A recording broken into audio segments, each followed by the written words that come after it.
L'agriculture sénégalaise a de beaux jours devant nous. Mais je dis souvent, c'est pas l'argent le problème. Cette histoire de toog muy dox, il faut que ça cesse. Toog muy dox, du ma ne jeex na, mais jeex na tak.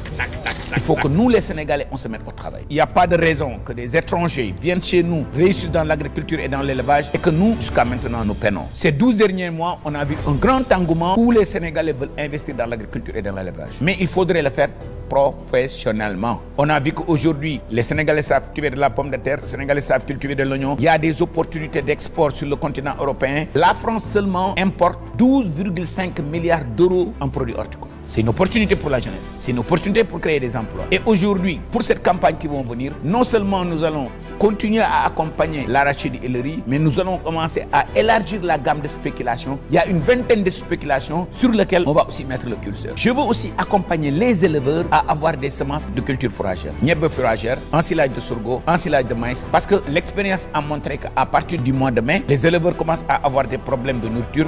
Donc cette année-ci aussi, nous allons non seulement prévoir un budget pour accompagner les éleveurs dans la formation pour faire des cultures fourragères, mais aussi en semences de culture fourragère, niébé, ensilage de sorgho, de maïs. Ces 20 dernières années, notre pays, avec l'argent du contribuable sénégalais, on a gaspillé plus de 200 milliards de francs CFA. Un tracteur, s'il est bien entretenu, a une durée de vie de 20 ans. Les différents programmes d'équipement qui se sont passés, Intermac, le programme des Brésiliens, le programme des Indiens, le programme de Cheikh Amar, etc., etc.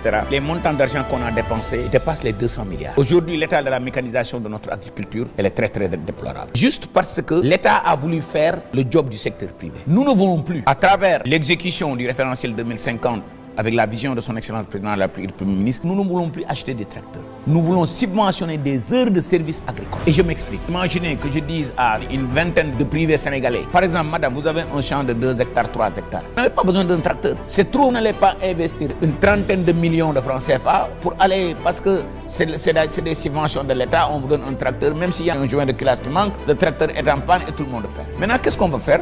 À l'autre tracteur, vous venez, c'est 1 heure de temps, c'est 2 heures de temps, disons, c'est 25 000 l'heure.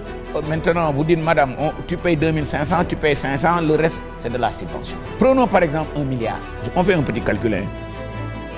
1 milliard de francs CFA, ok? Vous le divisez par 25 000, c'est 40 000 heures de service agricole. 2 milliards, 80 000 heures de service agricole. 3 milliards, 120 000 heures de service agricole. Vous imaginez maintenant, ce n'est plus mon problème, le tracteur il est en panne, il n'est pas en panne, il a marché, il n'a pas marché, ce n'est pas mon problème.